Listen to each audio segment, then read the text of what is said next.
ठीक है। तो इस तरह से अगर हम देखें तो ये हमारे पास टोटल 8 तरह के कॉम्बिनेशन है। 3 तरह के आर्गुमेंट्स होते हैं, 5 तरह के हमारे पैरामीटर्स होते हैं। एक एक करके इनको अलग अलग प्रोग्राम से समझते हैं, पढ़ते हैं ये क्या है। ठीक है।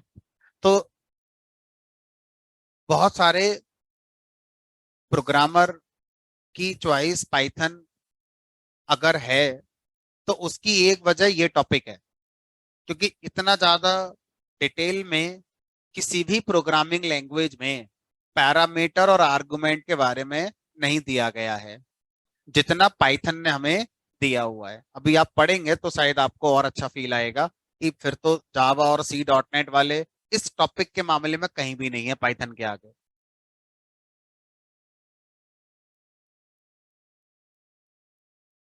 क्या हम कहना चाहते हैं इसको समझते हैं। तो मैं कोई लॉजिक नहीं लगा रहा, मैं स्टिक होता हूं सिर्फ इसी वाले टॉपिक के ऊपर। एक सिंपल सा फंक्शन बना दिया मैंने शो नाम का, जो हमसे 2 पैरामीटर मांग रहा है ए और बी, और हम सिर्फ इनको प्रिंट कर देते हैं, डेट सेट। और इसी में मैं पूरे 8 आपके कॉम्बिनेशन यूज कर लूंगा। अब जब मैं इस फंक्शन को कॉल करता हूं तो मुझे आर्गुमेंट पास करने होंगे। अब मेरे पास 3 तरीके हैं किसी भी पैरामीटर के लिए आर्गुमेंट पास करने के। पहला तरीका है, जिस पोजीशन का पैरामीटर है उसी पोजीशन के हिसाब से उनके आर्गुमेंट पास करिए। मैंने कर दिया 10, मैंने कर दिया 20। तो सर ये तो हम कर ही रहे थे, बस इसी को पाइथन ने एक नाम दे दिया। जो हम कर रहे थे ना अभी तक 4 से 8 प्रोग्राम में, उसको पाइथन ने एक नाम दे रखा है, पोजिशनल आर्गुमेंट्स। क्योंकि आप जो भी आर्गुमेंट्स पास करते हैं वो बाई पोजीशन पैरामीटर को असाइन करते हैं। यानी कि 10 पहली पोजीशन का आर्गुमेंट है तो पहली पोजीशन के पैरामीटर को ही मिलेगा, दूसरे वाले को नहीं मिलेगा। ये दूसरी पोजीशन का आर्गुमेंट है तो दूसरी पोजीशन के पैरामीटर को ही मिलेगा। तो इसमें कुछ नया पढ़ना ही नहीं है, बस हमें यह जानना था कि इसी टेक्निक को हम पोजीशनल आर्गुमेंट्स कहते हैं। ठीक है। अब इसमें रन करा के देखने की खास जरूरत है नहीं, ये तो हम जानते ही हैं। अब मैंने शो फंक्शन दोबारा कॉल किया। पाइथन ने हमें यह फैसिलिटी दे रखी है कि आप किसी भी आर्गुमेंट को उसके पैरामीटर का नाम बताते हुए भी पास कर सकते हैं। किसी भी आर्गुमेंट को मैं 10 को पास करना चाहता हूं, 10 मेरा आर्गुमेंट हो गया। मैं चाहता हूं ये ए के लिए मिले, तो मैं पैरामीटर का नाम साथ में बता सकता हूं कि ए पैरामीटर का आर्गुमेंट क्या है, 10। जब आप इस टेक्निक से अपने आर्गुमेंट पास करते हैं तो इस टेक्निक को बोलते हैं कीवर्ड आर्गुमेंट्स। तो यहां पर कीवर्ड पाइथन के कीवर्ड नहीं है, यहाँ कीवर्ड का मतलब पैरामीटर का नाम है। जब कॉल कर रहे हो फंक्शन उस समय जब आप उसे लेते हो तो उसे वो कीवर्ड कह रहा है। तो ये क्या है, कीवर्ड। तो इसको हम अगर हम अपनी लैंग्वेज में कहें तो ये हमारा पैरामीटर का नाम है। ऐसे ही हम क्या लिखेंगे, बी पैरामीटर क्या मिल जाए, 20। तो यहां पर हम क्या बोलेंगे, ये जो टेक्निक है ये टेक्निक क्या है, कीवर्ड आर्गुमेंट्स। तो ए इक्वल टू 10 और बी इक्वल टू 10 क्या कहलाएंगे, कीवर्ड आर्गुमेंट्स हमारे कहलाएंगे।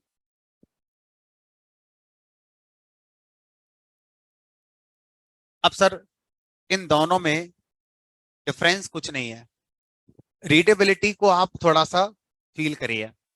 यहाँ पे कॉल करने वाला बड़ा क्लियर है, वो ये कह रहा है कि ए को 10 मिलेगा, बी को 20 मिलेगा। अब इस वाली अप्रोच का फायदा ये भी है कि आप ऐसा भी बता सकते थे कि बी को 20 मिलेगा और ए को 10 मिलेगा। तो बताते समय आपको पोजीशन पर फोकस नहीं करना है कि पहले मैं ए के बारे में बताऊं या बी के बारे में बताऊं या सी के बारे में बताऊं। ये टेक्निक ज्यादा फायदा तब देती है जब मेरे पास 10 पैरामीटर हो। अब मैं पोजीशन वाइज भूल जाता हूं कि पहले पे कौन था, दूसरे पे कौन था, तीसरे पे कौन था, चौथे पे कौन था। अब मैं बस कहीं भी किसी पोजीशन पर उनको वैल्यू डिफाइन कर सकता हूं। लेकिन मुझे उनके नाम बस यहाँ पर यूज करने होते हैं। तो अभी भी बी को क्या मिलेगा, 20 मिलेगा, और ए को 10 ही मिलेगा। तो कीवर्ड आर्गुमेंट का फायदा यही है कि आपको पोजीशन ध्यान नहीं रखनी पड़ती, क्योंकि जब दो तीन पोजीशन होती हैं, पैरामीटर दो तीन होते हैं, तो चीजें आसान रहती हैं। लेकिन जब नंबर ऑफ पैरामीटर आपके बढ़ जाते हैं ना, तो आपको पोजीशन ध्यान नहीं रहती है कि पहले पर कौन है, दूसरे पे कौन है, 10वें पे कौन है, 15वें पे कौन है। तो आप इस टेक्निक का यूज उस समय बहुत करते हैं, और आप आगे जाके खुद कर भी रहे होगे। ठीक है। अब जब हम कीवर्ड आर्गुमेंट्स टेक्निक का यूज करते हैं, तो कुछ रूल्स भी हमें सिखाए गए कि भाई इन रूल्स का ध्यान रखना कीवर्ड आर्गुमेंट्स पास करते समय। पहला रूल कहता है कि जब आप कीवर्ड आर्गुमेंट्स का इस्तेमाल करेंगे,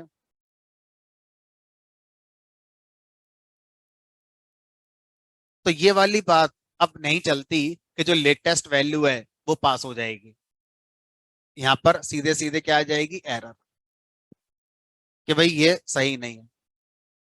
क्यों? क्योंकि कीवर्ड आर्गुमेंट रिपीट नहीं हो सकता।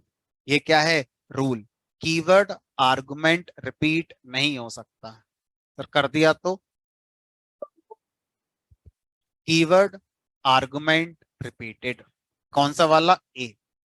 ए जो कीवर्ड आर्गुमेंट है, ये हमारा रिपीट हो गया, जो कि नहीं होना चाहिए, जो रूल है। ठीक है सर, पहला रूल समझ में आ गया। दूसरा रूल क्या है?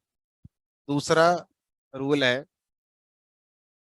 कीवर्ड आर्गुमेंट पैरामीटर का नाम ही हो सकता है, कोई अलग से नाम आप नहीं दे सकते। आपने कह दिया कि A = 10 और C = 20, बोलेगा सी नाम से कोई कीवर्ड आर्गुमेंट नहीं है, क्योंकि कीवर्ड आर्गुमेंट वही बनते हैं जो पैरामीटर के नाम होते हैं। सी नाम से पैरामीटर है ही नहीं, ए नाम से है और बी नाम से है। तो आप कीवर्ड आर्गुमेंट या तो ए नाम से बनाएंगे या बी नाम से बनाएंगे। लेकिन आपने सी नाम से बना दिया, एरर आ जाएगी। Show got an unexpected keyword argument. Unexpected keyword argument है कौन सा वाला, सी। ठीक है, तो क्या आ जाएगी हमारी फिर से ये, एरर।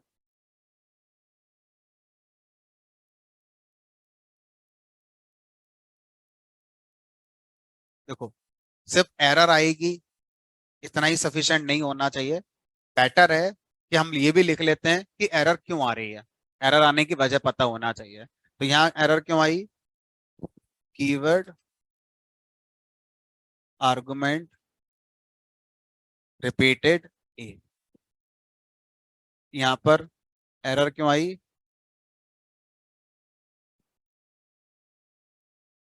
अनएक्सपेक्टेड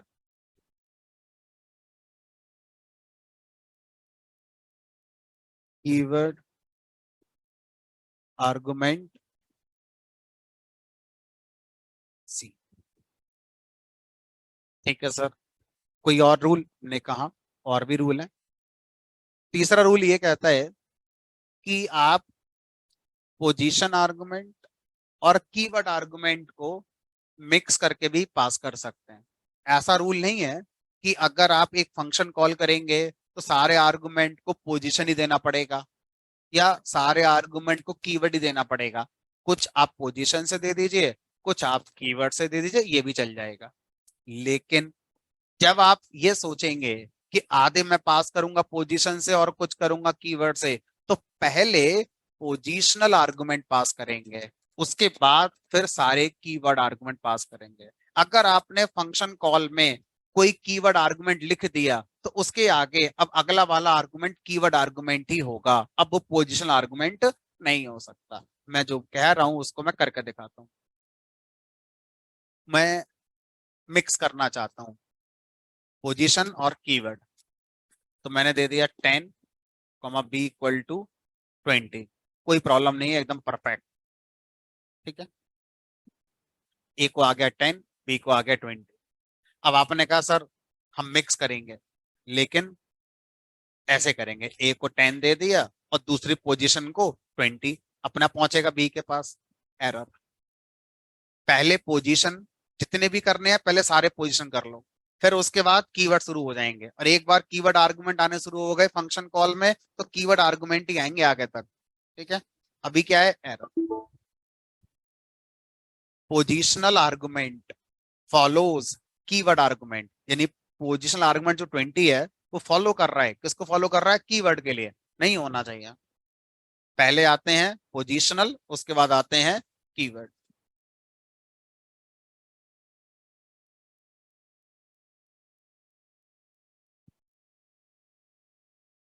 अपनी आसान भाषा में लिख देते हैं। First we need to pass positional arguments, then keyword arguments। अब जो इनका एरर मैसेज था वो 10 में से 6 को समझ में नहीं आएगा, 4 को आएगा। अब मैंने अपनी आसान भाषा में लिख दिया, 10 में से 9 को समझ में आ ही रहा होगा। क्यों सर, एक को क्यों नहीं आएगा? क्योंकि वो मोबाइल चला रहा होगा, व्हाट्सएप में बिजी होगा एक कोई, इसलिए नहीं आएगा उसे। ऐसा होगा हमारी क्लास में 90% लोग क्लास में है, 10% अभी फेसबुक व्हाट्सएप चला रहे होंगे क्लास में ही, है ना, उनको नहीं आएगा समझ। अब हमने यहाँ पर क्या लिखा, अगला शो फंक्शन कॉल करा, एक और रूल देखते हैं। मैंने यहाँ पर लिख दिया 10 a इक्वल टू 20। बताओ कोई रूल ब्रेक कर दिया मैंने? पहले आपने कहा था पोजीशन देना, दे दिया।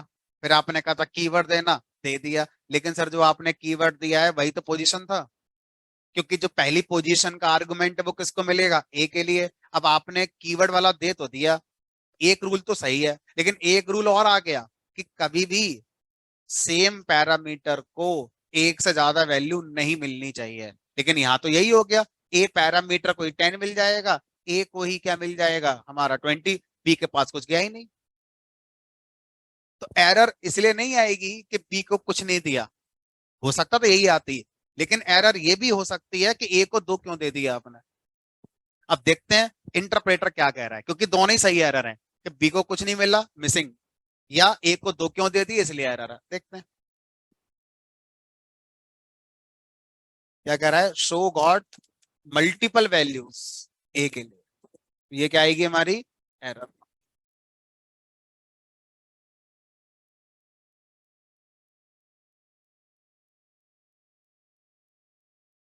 मल्टीपल वैल्यूज और ए। ठीक है, तो अब अगर आपसे कहा जाए कि पोजीशन वाला समझ में आ गया, कीवर्ड आर्गुमेंट भी समझ में आ गया, ये सारे समझ में आ गए। अब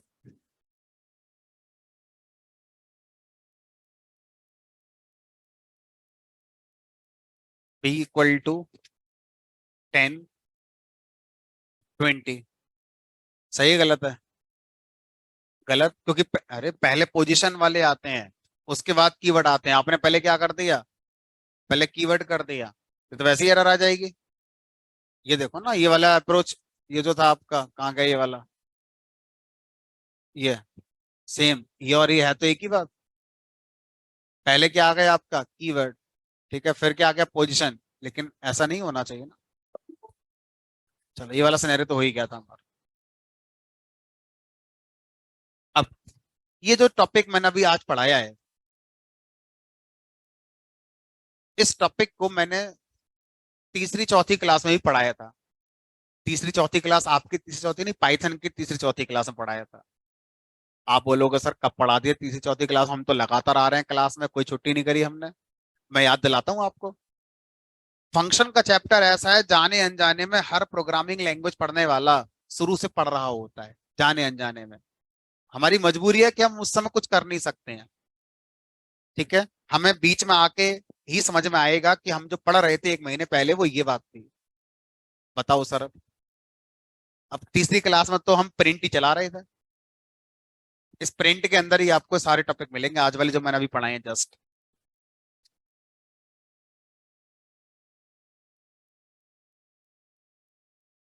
हाँ भाई। अब ये क्या करता है भूल जाओ, आज की क्लास के टॉपिक के हिसाब से बताओ। प्रिंट फंक्शन में कितने आर्गुमेंट पास करे मैंने? 3। ये दोनों कैसे हो गए? पोजीशन। ये कैसा हो गया? कीवर्ड। रूल सही है, पहले सारे क्या होते हैं? पोजीशन, उसके बाद क्या आते हैं? हमारे कीवर्ड। अब ये करता क्या है प्रिंट? ये तो मैंने उसी दिन पढ़ा दिया था, मुझे ये नहीं समझाना करता क्या है। मैं तो आर्गुमेंट के बेस पर आज इस टॉपिक को दोबारा पढ़ा रहा हूँ, ताकि पहले दिन जब पढ़ा था उस समय हो सकता है ना समझ में आया हो, लेकिन आज समझ में आ जाएगा कि आर्गुमेंट के बेस पर। अच्छा, अब याद करो मैंने क्या आंसर दिया था और क्या आंसर आना चाहिए, क्योंकि कीवर्ड आर्गुमेंट क्या नहीं हो सकते, रिपीट नहीं हो सकते। और शायद तीसरी क्लास का वीडियो आपके पास अगर हो, एक बार जाके देख लेना, उस दिन भी यही मैसेज आया था। कीवर्ड आर्गुमेंट रिपीटेड, कौन सा वाला? सेपरेटर। सेपरेटर कीवर्ड आर्गुमेंट है, यहाँ पर रिपीट नहीं कर सकते आप, एक ही सेपरेटर लगा सकते हो। ठीक है। अब अगर मैं आपसे कहूं कि मैंने यहाँ पे 20 के बाद 30 भी प्रिंट करना है, अब सही है? गलत है। क्यों? क्योंकि अभी समझ में आया कि पहले पोजीशन उसके बाद कीवर्ड। अगर कीवर्ड आ गया तो कीवर्ड के आगे फिर कीवर्ड ही आएगा, कीवर्ड के बाद पोजीशन नहीं आ सकता। तो एरर मैसेज कौन सा आएगा?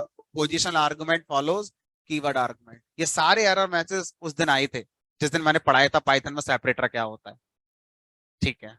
अब कीवर्ड आर्गुमेंट के आगे कीवर्ड आर्गुमेंट आ सकता है, तो सर ये तो आ सकता है। हमने कहा ये तो आ सकता है, कोई एरर नहीं है, क्योंकि एंड विद कीवर्ड आर्गुमेंट है। चलो, तो अब पहले दिन हमने क्या पढ़ा था, आज की क्लास से कैसे कनेक्टेड है वो समझ में आ गया। अब आगे बढ़ते हैं।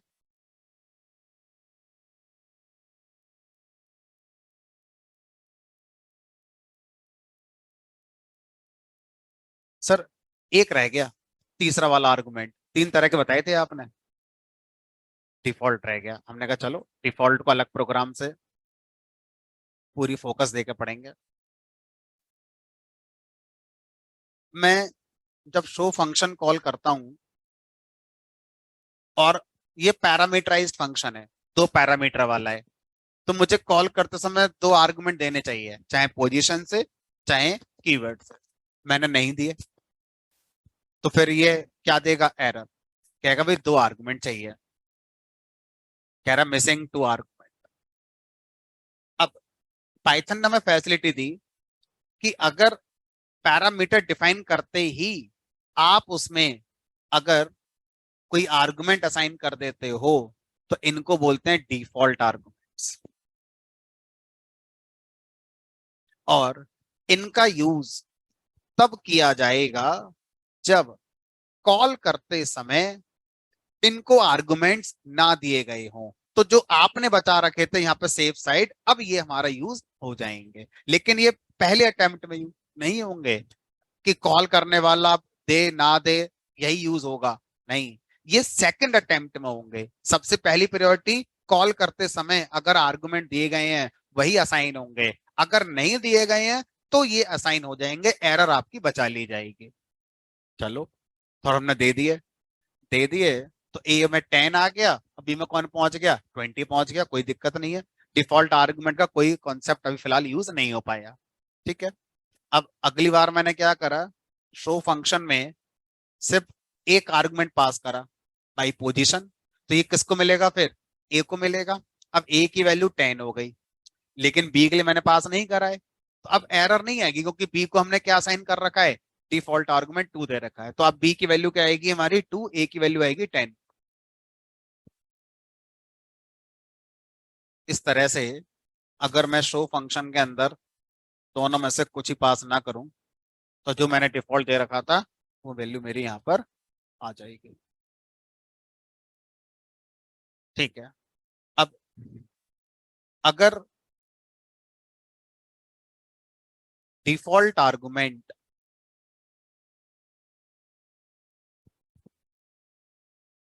आपने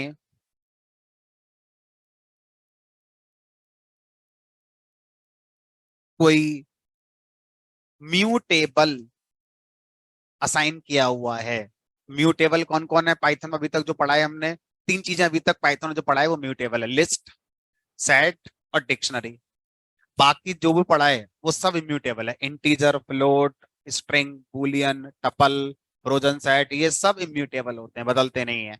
सिर्फ तीन चीजें अब तक हमने पाइथन में ऐसी पढ़ी हैं जो बदल जाती हैं, लिस्ट, सेट, डिक्शनरी। तो अब हमें यह बताया जा रहा है कि अगर डिफॉल्ट आर्गुमेंट कोई म्यूटेबल डेटा टाइप है, हमने लिस्ट मान लिया,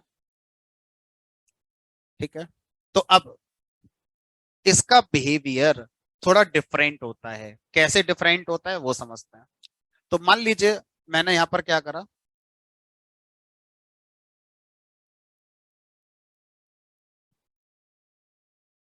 बी डॉट अपेंड ए।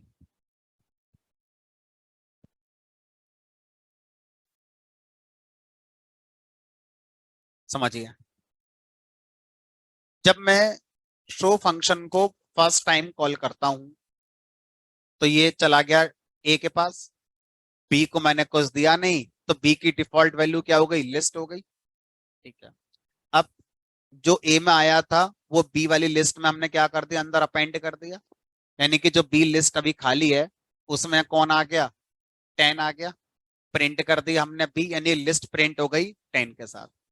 अब देखो ये फंक्शन कंप्लीट हो गया, ये कॉल कंप्लीट हो गई।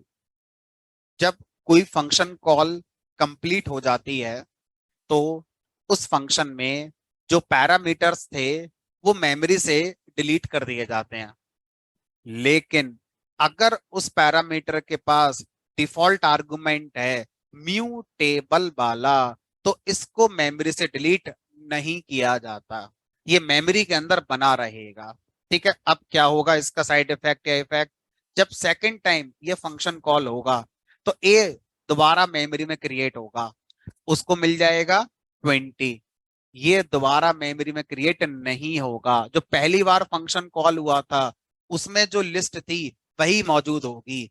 अब इसका मतलब ये हुआ कि अब बी में अपेंड कौन हो जाएगा हमारा, 20।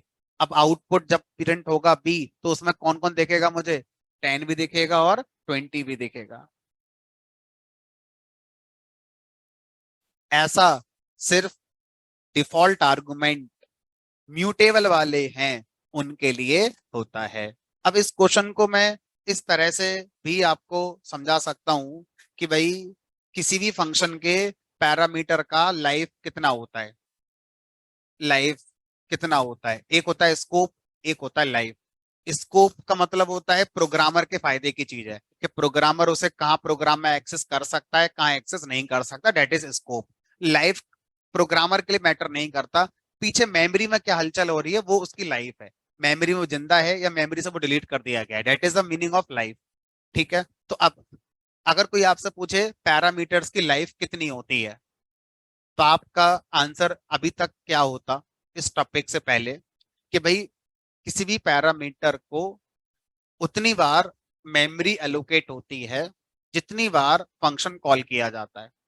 अगर मैं किसी फंक्शन को 5 बार कॉल करूंगा तो उस फंक्शन में जो पैरामीटर्स हैं हर बार अलग अलग मेमोरी में आएंगे। पहली बार कॉल करा मेमोरी में आ गए, फंक्शन कॉल कंप्लीट हो गई, मेमोरी से डिलीट हो गए।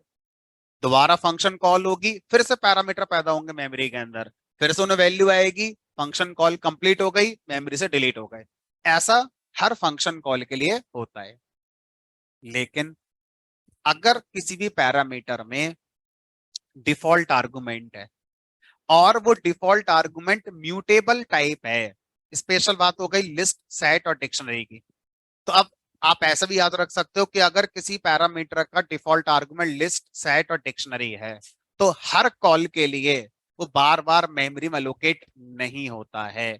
सिर्फ फर्स्ट कॉल के लिए जब पहली बार फंक्शन कॉल किया गया होगा तभी हमारा वो मेमोरी के अंदर आया होगा, और मेमोरी में उसकी जीवन कब तक है, उसका लाइफ कब तक है, जब तक अब प्रोग्राम का एग्जीक्यूशन हो रहा है। अब फंक्शन 2 बार कॉल हो, 10 बार हो, 50 बार कॉल हो, दोबारा से वो मेमोरी में नहीं आएगा। एक बार जो आ गया था उसी मेमोरी को हर बार फंक्शन कॉल होने पर इस्तेमाल किया जाएगा। तो ये रूल सिर्फ किसके लिए है, ये रूल सिर्फ हमारा म्यूटेबल डिफॉल्ट आर्गुमेंट के लिए है। ठीक है, इस बात को अगर एक नोट बनाकर लिख दिया जाए तो शायद आसान हो जाएगा आप लोगों के लिए।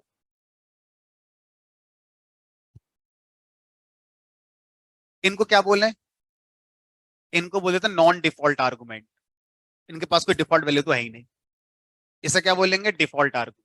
तो अगर मैं ए को कोई नाम देना चाहूं तो नॉन डिफॉल्ट आर्गुमेंट, इसको नाम देना चाहूं बी हो गया डिफॉल्ट आर्गुमेंट। ठीक है, तो अब अगर हम बात करें memory location for non default argument and default argument,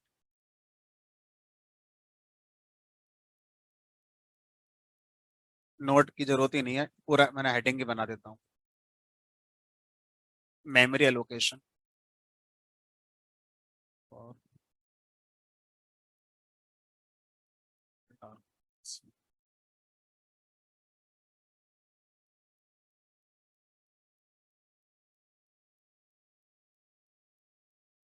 for each function call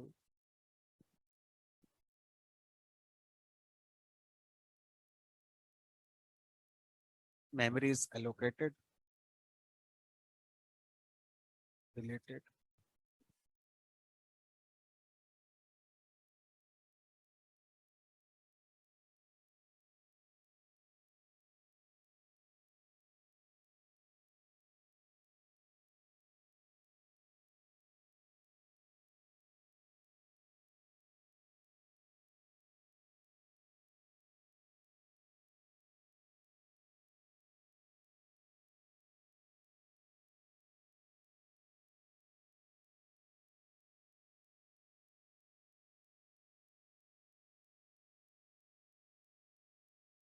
मैंने 3 हेडिंग बनानी है। Memory location for default arguments with immutable type. Immutable type में सेम, कोई डिफरेंस नहीं है, सब कुछ सेम। लेकिन memory location for default arguments with mutable type, यहां डिफरेंस आएगा।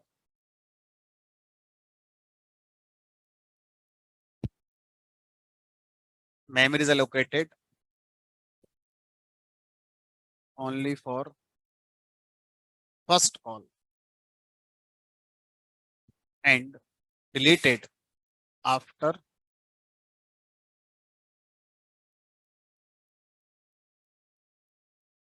प्रोग्राम। प्रोग्राम शब्द लिखा है मैंने, मेथड कॉल शब्द नहीं लिखा है, मैंने प्रोग्राम शब्द लिखा, आफ्टर प्रोग्राम कंप्लीशन। ठीक है, तो इस तरह से जो जो मैंने बोला था मैंने और एलोबरेट करके लिख दिया कि default arguments non default arguments हैं तो क्या होगा, डिफॉल्ट आर्गुमेंट्स विद म्यूटेबल है तो दोनों में एक ही बात है। बट अगर default argument with mutable type है तो मेमोरी एक बार लोकेट होगी और वो डिलीट कब होती है, after program completion. That means for next call same memory is used. लिख दो सर ये बात, लिखवा लो।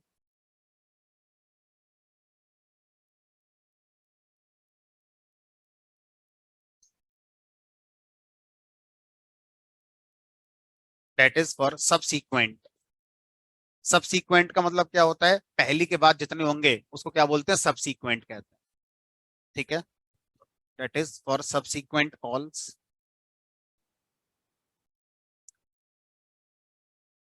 Same memory. ठीक है, तो इस तरह से default argument, non default argument with values क्या है वो समझ में आ गया।